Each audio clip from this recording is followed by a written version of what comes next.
नमस्कार दोस्तों, स्वागत है चल पर इस वक्त की बड़ी खबर के साथ एक बार फिर से आपके सामने मुद्दे जहां पर चलेंगे। सबसे पहले और बड़ी खबर में आपको बताएंगे, भारत जोड़ो यात्रा कांग्रेस पार्टी नेता राहुल गांधी के नेतृत्व में आंध्र प्रदेश में एंटर कर गई दोस्तों। और कुरनूल के अंदर किसानों से बात करते हुए राहुल गांधी ने क्या कुछ बताया है, बताएंगे आपको इसके बारे में पूरी अपडेट। वहीं पर राहुल गांधी की यात्रा मध्य प्रदेश के उज्जैन जाने वाली है, जहाँ पर प्रधानमंत्री मोदी ने किया था उद्घाटन। उसी प्रोजेक्ट की खोली जाएगी पोल, बताएंगे आपको रैली करके किस तरीके का अभियान चलाने की पूरी तैयारी है। वही दोस्तों, भारतीय जनता पार्टी के नेताओं से लेकर देश के सारे नेताओं ने मल्लिकार्जुन खड़गे के कांग्रेस पार्टी अध्यक्ष बनने पर दी है बधाइयां। क्या कुछ कहा है शशि थरूर ने, इसकी अपडेट भी आप तक पहुंचाएंगे। वहीं पर भारतीय जनता पार्टी और जननायक जनता पार्टी के प्रत्याशी का हरियाणा में प्रचंड विरोध, 50 से ज्यादा सभाएं करके किसान करने वाले हैं बीजेपी को एक्सपोज। वहीं दोस्तों, एक के बाद एक मैराथन मीटिंग के बाद बीजेपी के नेताओं ने आखिरकार हिमाचल प्रदेश को लेकर टिकट का ऐलान कर दिया। और जैसे ही ऐलान हुआ वैसे ही इस्तीफों की झड़ी लग गई है। एक के बाद एक नेताओं ने आजाद चुनाव लड़ने का ऐलान कर दिया है, बताएंगे इसके बारे में पूरी अपडेट दोस्तों। वहीं पर गुजरात के अंदर भारतीय जनता पार्टी के खिलाफ जेल भरो आंदोलन निकलने वाला है, बड़ी तैयारी चल रही है। और हरियाणा में पैरोल पर छूटे बलात्कारी बाबा के कार्यक्रम में शामिल बीजेपी के नेता मचा बवाल। और इसी के साथ में बताएंगे आपको, गुजरात के विधानसभा चुनाव में प्रधानमंत्री मोदी की एक और रैली फ्लॉप होती दिखाई दी है दोस्तों। एक एक करके चलेंगे सभी बड़ी अपडेट की तरफ, लेकिन उससे पहले अगर आप भी मानते हैं कि हिमाचल प्रदेश और गुजरात इस बार करवट लेने वाला है, तो इस वीडियो को लाइक करके लाल बटन दबाकर चैनल को सब्सक्राइब करके घंटे को दबाकर कमेंट बॉक्स में जय जवान जय किसान जरूर लिखेगा। चलते हैं सबसे पहले और बड़ी खबर की तरफ, जहां पर कांग्रेस पार्टी के नेता और सांसद राहुल गांधी आंध्र प्रदेश के अमरावती के अंदर किसानों से बात करते नजर आए। उन्होंने किसानों से आंध्र प्रदेश की राजधानी अमरावती के विकास के लिए किसानों से छीनी गई जमीन के बारे में चर्चा की। और इस दौरान किसानों ने पूरी डिटेल देते हुए बताया कि सरकार किस तरीके से उन्हें परेशान कर रही है, जिसके बाद राहुल गांधी ने स्थानीय सरकार को अपने निशाने पर लिया है दोस्तों। एक और बड़ी अपडेट ये आ रही है, भारत जोड़ो यात्रा को कांग्रेस पार्टी मध्य प्रदेश के इंदौर में लेकर आएगी, जहां पर महाकाल लोक के लोकार्पण पर बीजेपी सरकार से सवाल खड़े किए जाएंगे दोस्तों। कुछ दिन पहले प्रधानमंत्री मोदी मध्य प्रदेश के उज्जैन पहुंचे थे, जहां पर महाकाल लोक का उद्घाटन किया गया था। और इस पर अब कांग्रेस पार्टी जबरदस्त तरीके से एग्रेसिव हो गई है। कांग्रेस पार्टी ने कहा कि महाकाल लोक कांग्रेस पार्टी के नेता और पूर्व मुख्यमंत्री कमलनाथ के परिकल्पना का नतीजा है, लेकिन भाजपा इसे अपना प्रोजेक्ट बता रही है। ऐसे में दोस्तों, राहुल गांधी का यहीं पर इंदौर में एक रैली कराया जाएगा, जहां पर बीजेपी की पोल खोली जाएगी। वहीं आपको बता दें कि राहुल गांधी की इसी रैली के साथ में 2023 के मध्य प्रदेश चुनाव की तैयारी की घोषणा कर दी जाएगी दोस्तों। आपको बता दें कि राहुल गांधी की इस यात्रा को लेकर एक रूट बनाया गया है, जिसमें ज्यादातर आदिवासी समुदाय से जुड़े हुए मेजोरिटी वाले जिलों से ये यात्रा गुजरने वाली है। कांग्रेस पार्टी आदिवासी समाज के अंदर अपनी पहुंच बढ़ाना चाहती है दोस्तों, और इसके लिए कमलनाथ, दिग्विजय सिंह और अन्य नेताओं ने पूरा रोड मैप तैयार कर लिया है। आपको बता दें कि सारे रूट की व्यवस्था इन्हीं नेताओं को देखना है, और ऐसे में तैयारी बड़े स्तर पर की जा रही है। वहीं आपको बता दें एक और बड़ी खबर यह है कि कांग्रेस पार्टी के नेता मल्लिकार्जुन खड़गे ने कांग्रेस पार्टी अध्यक्ष पद का चुनाव जीत लिया है। उन्होंने अपने प्रतिद्वंदी शशि थरूर को 7,897 वोटों से शिकस्त दी है। दरअसल दोस्तों, मिस्त्री ने बताया कि 9,385 वोट पड़े थे, और इसमें ज्यादातर वोट कांग्रेस पार्टी के नेता मल्लिकार्जुन खड़गे के पक्ष में पड़े थे। और अपनी हार स्वीकार करते हुए उन्होंने ट्वीट किया है। क्या कुछ कहा है उन्होंने इस ट्वीट में, बताएंगे आपको आगे दोस्तों। इसी के साथ में भारतीय जनता पार्टी और जननायक जनता पार्टी ने अपने प्रत्याशी का प्रचार करने का पूरा प्लान तैयार कर रखा है। आपको बता दें कि हरियाणा के आदमपुर उपचुनाव को लेकर ये बड़ी अपडेट आ रही है, जहां पर बीजेपी ने कुलदीप बिश्नोई के बेटे को चुनावी मैदान में उतारा है दोस्तों। और ऐसे में अब ये चुनाव मात्र कांग्रेस पार्टी और भाजपा के बीच में नहीं है, बल्कि इसमें तीसरा मोर्चा भी खुल गया है दोस्तों। दरअसल किसानों ने बड़ा ऐलान किया है। उन्होंने कहा कि भारतीय किसान यूनियन की युवा इकाई 21 तारीख से लेकर 23 अक्टूबर तक 50 गाँव के अंदर जनसभाओं को संबोधित करेगी और गठबंधन के प्रत्याशी के खिलाफ मतदान करने के लिए लोगों को अपील करेगी। इन जनसभा के अंदर किसान आंदोलन के दौरान 750 किसानों की मौत, एमएसपी की गारंटी कानून, लखीमपुर खीरी कांड, बिजली बिल, किसानों पर दर्ज केस वापस पर सरकार के वादा खिलाफी को जनता के सामने लाया जाएगा। भारतीय किसान यूनियन युवा इकाई जिला के विशेष बैठक में इसका ऐलान किया गया है दोस्तों। कुल मिलाकर एक और कांग्रेस पार्टी का उम्मीदवार है, दूसरी और बीजेपी का उम्मीदवार है, जिनके बीच ये मुकाबला होने वाला था। और इसमें आईएनएलडी भी है, जो तीसरे नंबर की पार्टी है। जबकि भारतीय किसान यूनियन के इस ऐलान के बाद की 50 जगह गाँव में जाकर बीजेपी के प्रत्याशी के खिलाफ मोर्चा खोलेंगे। एक तरीके से कांग्रेस पार्टी को नई संजीवनी दे रहे हैं, और इस चुनाव के अंदर कांग्रेस पार्टी को फायदा पहुंच सकता है दोस्तों, क्योंकि माना जा रहा है कि यहाँ पर जो चुनाव होंगे वो दोनों पार्टी के बीच में मुकाबला होगा, बीजेपी कांग्रेस के बीच में। और जितने भी वोट कटेंगे वो भाजपा को ही नुकसान पहुंचाएगा, और खासकर किसानों की अपील के बाद बीजेपी को भारी नुकसान हो सकता है, क्योंकि इससे पहले भी हरियाणा के ऐलानाबाद उपचुनाव में देखा गया था, जहाँ पर किसानों ने बीजेपी का विरोध कर दिया था दोस्तों। और उसके बाद नतीजा आप लोग जानते हैं किस तरीके का रहा था। एक और बड़ी खबर की माने तो बीजेपी ने स्वीकार कर ली है कि हिमाचल प्रदेश के अंदर एंटी इनकम्बेंसी चल रही है। यही बड़ा कारण है कि भारतीय जनता पार्टी ने कई लेवल की बातचीत करने के बाद, कई लेवल की बैठक करने के बाद ये निर्णय लिया है कि कई सारे टिकट काटे जाएंगे, यहाँ तक कि मंत्रियों के टिकट तक काट दिए गए हैं दोस्तों। आपको बता दें कि बीजेपी ने 62 सीटों पर अपने उम्मीदवार का ऐलान किया है। उम्मीदवार का ऐलान होने के साथ ही भाजपा में सबसे बड़ी बगावत देखने को मिल रही है। बीजेपी हाई हाईकमान के फैसले के बाद जिन विधायकों का टिकट कटा है वो तो बागी हुए ही है, और जिन विधायकों की सीट बदली गई है वो अलग से बागी हो गए हैं। और इसके साथ में कई और विधायक है दोस्तों जिन्होंने अपने अपने बयान के साथ बीजेपी के खिलाफ मोर्चा खोल दिया है। दोस्तों आपको बता दें कि दो अलग गुट चल रहे थे। एक गुट था प्रेम सिंह धूमल का और दूसरा था मुख्यमंत्री जयराम ठाकुर का, जिसमें जयराम ठाकुर के समर्थकों को ज्यादा टिकट मिला है और यही बड़ा कारण है कि राज्य के अंदर बीजेपी में आपसी मतभेद और ज्यादा गंभीर हो गए हैं। दोस्तों आपको बता दें कि पूर्व विधायक KL ठाकुर ने ऐलान किया है कि वो इंडिपेंडेंट इलेक्शन लड़ेंगे। नालागढ़ विधानसभा सीट से वो चुनावी मैदान में उतरे हुए थे और पिछली बार जीत कर आए थे, लेकिन इस बार बीजेपी ने मौका नहीं दिया है। वहीं पर चंबा के अंदर बीजेपी के पदाधिकारियों ने ऐलान किया है कि 24 घंटे के भीतर अगर बीजेपी के MLA पवन नैयार को बीजेपी वापस से उम्मीदवार नहीं बनाती तो सामूहिक इस्तीफा दे देंगे। आपको बता दें कि भारतीय जनता पार्टी ने चंबा की इस सीट पर इंदिरा कपूर को मैदान में उतारा है दोस्तों। और इसी तरीके का सिमिलर सिचुएशन है धर्मशाला के अंदर, जहां पर बीजेपी के लोगों ने ऐलान किया है कि वो अभी नए उम्मीदवार बनाए गए राकेश चौधरी के समर्थन में कोई प्रचार नहीं करेंगे। और इसी के साथ में धर्मपुरी के अंदर भी बीजेपी की मुश्किलें बढ़ गई है। धर्मपुर में बीजेपी के वंदना गुलेरिया ने ऐलान किया है कि वो पार्टी छोड़ रही है। उन्होंने बीजेपी के महिला मोर्चा के पद से इस्तीफा दे दिया है। दोस्तों आपको बता दें कि उनके भाई रजत ठाकुर को टिकट दिया गया था, जिसके बाद ये विरोध जाहिर किया गया है। इसी के साथ में कसुमपट्टी से बीजेपी की ज्योति सेन ने भी अलग से चुनाव लड़ने का ऐलान किया है। इंडिपेंडेंट चुनाव लड़ने का ऐलान किया गया है। इसी के साथ में शिमला के अंदर भारतीय जनता पार्टी के काउंसिलर ने और कई सारे पदाधिकारियों ने सुरेश भारद्वाज के समर्थन में रिजिग्नेशन देने का ऐलान कर दिया है। तो कुल मिलाकर एक के बाद एक भाजपा की सीटों पर बीजेपी की मुश्किलें बढ़ती जा रही है दोस्तों। और धीरे धीरे या तो ये नेता आजाद उम्मीदवार के तौर पर चुनावी मैदान में उतर रहे हैं, या तो पार्टी के पदाधिकारी इस्तीफा देकर बीजेपी के मौजूदा उम्मीदवार के समर्थन में कोई प्रचार नहीं करेंगे, इस तरीके का ऐलान कर रहे हैं दोस्तों। तो कुल मिलाकर हिमाचल प्रदेश में जैसे ही टिकट का बंटवारा हुआ है वैसे ही इन सीटों पर इस तरीके का बवाल देखने को मिल रहा है। कुल मिलाकर 8 सीटें तो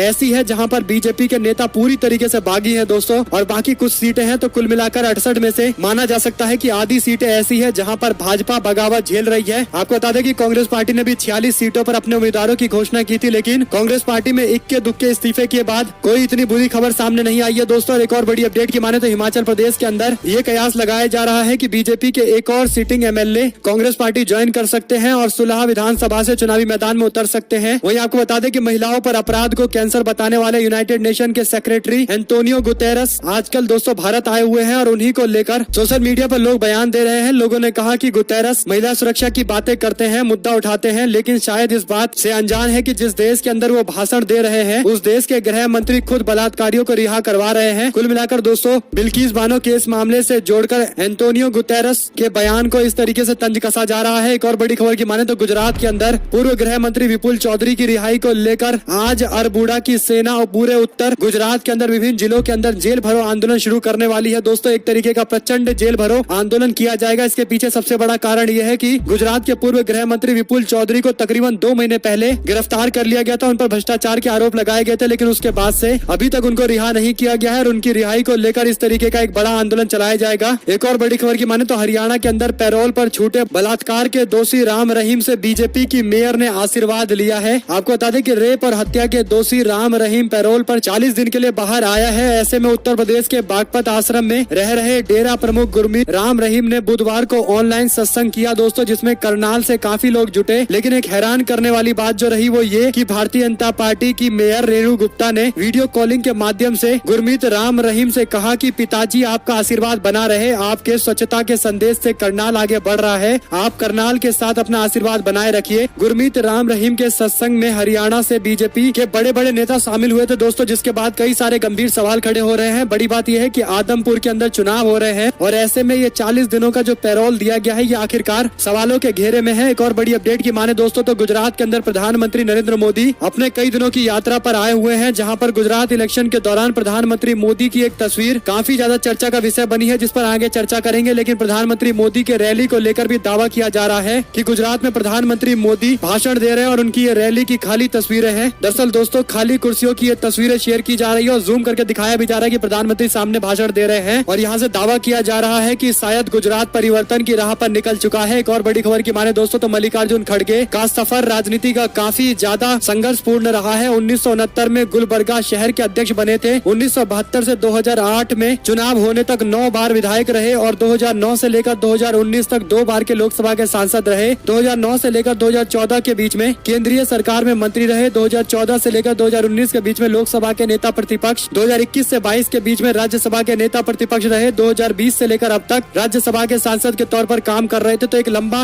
राजनीतिक संघर्ष का उनका इतिहास है और उनके चुने जाने के बाद कांग्रेस पार्टी के कार्यकर्ताओं में एक हौसला बुलंद होगा कि अगर वो पार्टी कार्यकर्ता के तौर पर काम करते हैं और लगातार संघर्ष करते रहेंगे तो कांग्रेस पार्टी के सर्वोच्च पद पर बैठ सकते हैं। उनका संघर्ष उनके लिए फलदायक हो सकता है। वहीं आपको बता दें दोस्तों कि गुजरात के कच्छ जिले के अंदर बीजेपी की गौरव यात्रा में केंद्रीय मंत्री और भाजपा नेताओं के पास जब किसान नर्मदा नहर में पानी छोड़ने की मांग लेकर आए तो पुलिस ने किसानों को रोक दिया और डिटेन कर लिया। अपनी मांगों को सरकार के सामने रखना क्या गुनाह है, किसानों ने यह सवाल पूछा है। भारतीय जनता पार्टी की गौरव यात्रा के दौरान दोस्तों इस तरीके की खबर आना काफी आम बन चुका है। वहीं आपको बता दें कि 2 दोषियों ने पैरोल के दौरान महिलाओं के साथ छेड़खानी की थी। बिल्किस बानो केस से जुड़े मामले में एक और बड़ा खुलासा हुआ है दोस्तों। दरअसल दाहोद के एसपी ने बिल्किस बानो गैंग रेप मामले में 11 में से 10 दोषियों की रिहाई के बारे में पॉजिटिव राय भले दी हो, लेकिन रिकॉर्ड बताते हैं कि 2 दोषियों ने 58 वर्षीय रमेश चंदना और 57 वर्षीय मितेश भट्ट के खिलाफ कारावास की अवधि के दौरान अपराध दर्ज किए गए थे। मिसाल के तौर पर मितेश पर एक महिला से मारपीट का आरोप लगा था। वहीं पर 25 मई 2022 को मितेश की जल्द रिहाई पर अपनी राय देते समय दाहोद के तात्कालिक एसपी बलराम मीणा ने दाहोद के जिला कलेक्टर हर्षित गोसावी को लिखे पत्र में कहा था कि मितेश के खिलाफ 19 जून 2020 की एक घटना से संबंधित रंधिकपुर थाने में एक केस दर्ज किया गया था। दोस्तों कुल मिलाकर आप समझ सकते हैं कि इन दोषियों को पहले छोड़ा गया और इस तरीके के ट्रैक रिकॉर्ड होने के बावजूद छोड़ा जा रहा है। तो दोस्तों साफ तौर पर इस बात का संकेत मिल रहा है कि कहीं न कहीं पॉलिटिक्स करने के कारण इस तरीके से फैसले लिए गए हैं और ये पॉलिटिकल फैसला है। इसमें लीगल एंगल कुछ खास दिखाई नहीं दे रहा, बल्कि लीगल चीजों को बाईपास करके जमानत देने के आरोप लग रहे हैं। आप लोग इस पर क्या कुछ कहना चाहेंगे लिखकर जरूर बताएगा। एक और बड़ी खबर यह है कि प्रशांत किशोर जो जन स्वराज यात्रा निकाल रहे हैं उन्होंने दावा किया है कि बीजेपी के संपर्क में है सीएम नीतीश कुमार, फिर कर सकते हैं गठजोड़। वहीं आपको बता दें कि समाजवादी पार्टी छोड़कर बीएसपी में शामिल हो गए इमरान मसूद। मायावती ने कहा कि काम करने के वादे के साथ पार्टी में शामिल हुए हैं। दरअसल दोस्तों मायावती ने ट्वीट करते हुए लिखा है कि उत्तर प्रदेश व खासकर पश्चिमी उत्तर प्रदेश की राजनीति में इमरान मसूद एक जाना माना नाम है, जिन्होंने आज अपने करीबी सहयोगियों के साथ मुझसे मुलाकात की और समाजवादी पार्टी छोड़कर अच्छी नीयत और पूरी दमदारी से काम करने के वादे के साथ बीएसपी में शामिल हो गए, जिसका तहे दिल से स्वागत मैंने किया। इसके साथ उन्होंने कहा कि पार्टी में काम करने के लिए जबरदस्त जोश व उत्साह देखकर आज ही उन्हें पश्चिमी यूपी के बीएसपी के संयोजक बनाकर वहां पार्टी को हर स्तर पर मजबूत बनाकर खासकर अकलियत समाज को पार्टी से जोड़ने के लिए विशेष जिम्मेदारी दी गई है। मायावती ने कहा कि आजमगढ़ लोकसभा उपचुनाव के बाद वो स्थानीय निकाय चुनाव से पहले श्री मसूद व अन्य लोगों को बीएसपी में शामिल होना यूपी की राजनीति के लिए इस मायने में शुभ संकेत है कि मुस्लिम समाज को यकीन हो गया है कि भाजपा की द्वेषपूर्ण और क्रूर राजनीति से मुक्ति दिलाने का काम केवल बसपा कर सकती है, सपा नहीं कर सकती। 2022 के उत्तर प्रदेश के विधानसभा चुनाव से पहले इमरान मसूद कांग्रेस पार्टी के वरिष्ठ नेता के तौर पर जाने जाते थे।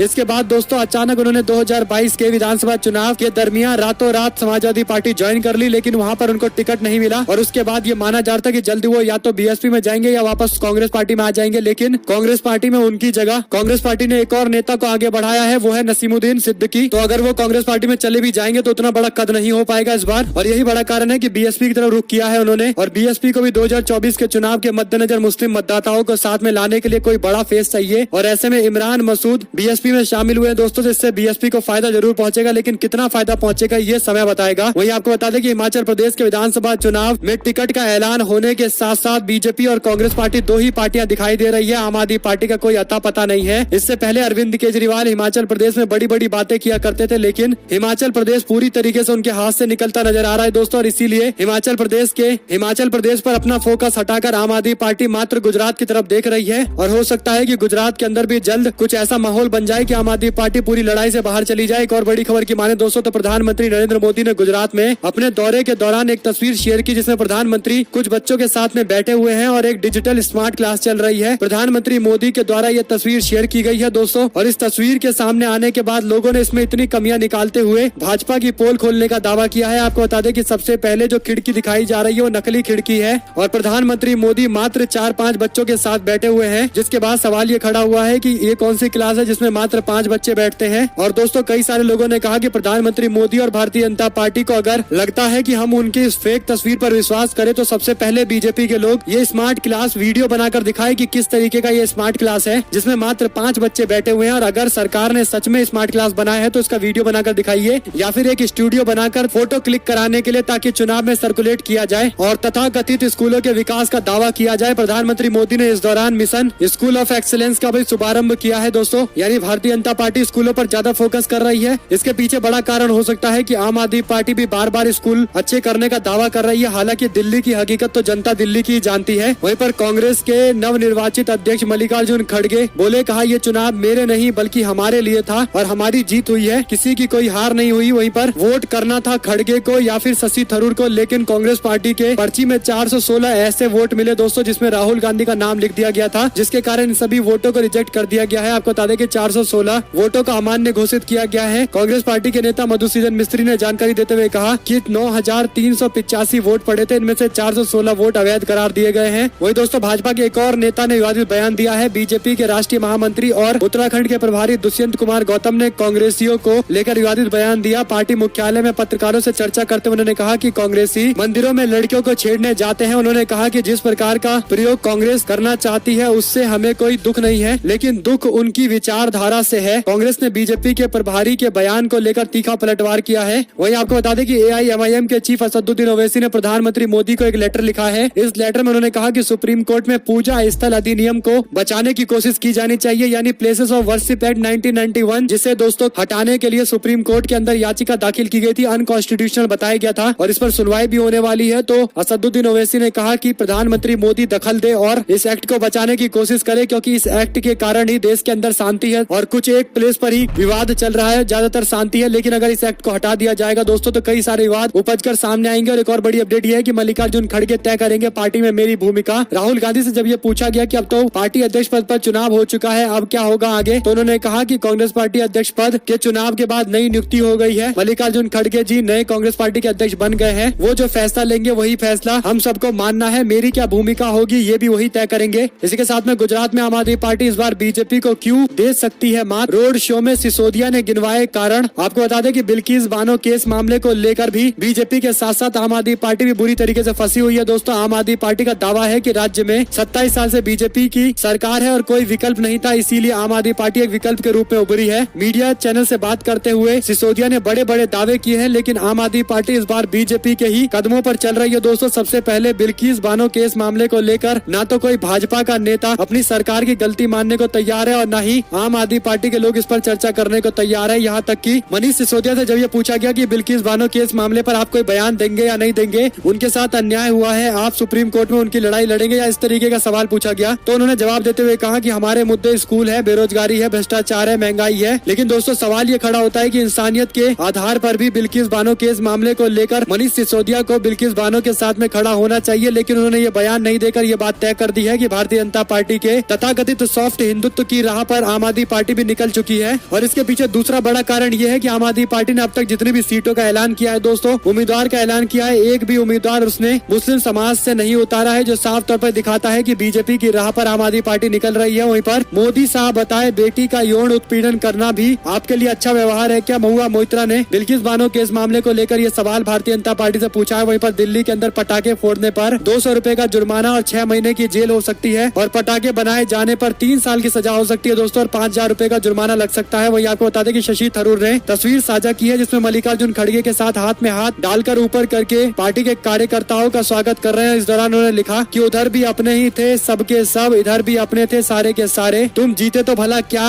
जीते, हम जो हारे तो भला क्या हारे, कांग्रेस परिवार की जीत पर सबको बधाई, जय कांग्रेस। शशि थरूर के इस बयान के बाद एक बात तो तय हो गई है दोस्तों कि कांग्रेस पार्टी में अब कोई विवाद नहीं है। वहीं पर तेलंगाना के अंदर केसीआर की पार्टी को तगड़ा झटका लगा है। टीआरएस के पूर्व सांसद बूरा नरसैया गौड़ा ने बीजेपी का दामन थाम लिया है। आपको बता दें कि राज्य के अंदर 3 नवंबर को मुडुगोड़े विधानसभा सीट पर उपचुनाव हो रहे हैं और उपचुनाव से पहले गौड़ का बीजेपी में शामिल होना बीजेपी के लिए बड़ी सफलता बताई जा रही है। एक और बड़ी खबर की माने तो गुजरात में कितनी सीटें प्रभावित करेंगे राजस्थानी। दरअसल दोस्तों 15 लाख राजस्थानी लोग गुजरात में रहते हैं और ऐसे में राजस्थानी वोटों से तकरीबन 20 से 22 सीटें प्रभावित होती है और यही बड़ा कारण है कि भारतीय जनता पार्टी और कांग्रेस पार्टी के बीच में राजस्थानी वोटों को अपने साथ में लाने की होड़ मची पड़ी है। वहीं पर मणिपुर के सीएम बीरेंद्र सिंह का आदेश, सैनिकों से मणिपुर विश्वविद्यालय खाली करने के लिए कहा गया है दोस्तों। वहीं पर अखिलेश यादव ने प्रयागराज के संगम पर किया नेताजी की अस्थि का विसर्जन। साथ ही साथ अरविंद केजरीवाल ने किया दिल्ली के नए मंत्री का ऐलान, एलजी को पत्र भेजा है। वहीं पटाखा जलाकर तेजी से भागते नजर आए बीजेपी के नेता, औंधे मुंह गिर गए, वीडियो वायरल हो गया है। अगर आप लोग को एक भी खबर अच्छी लगी हो तो इस वीडियो को लाइक करके, लाल बटन दबाकर, चैनल को सब्सक्राइब करके, घंटी दबाकर कमेंट बॉक्स में जय हिंद जय भारत जरूर लिखिएगा दोस्तों। जुड़े रहने के सभी दोस्तों का बहुत बहुत धन्यवाद। देख रहे थे आपका अपना चैनल जय हिंद जय भारत, वंदे मातरम।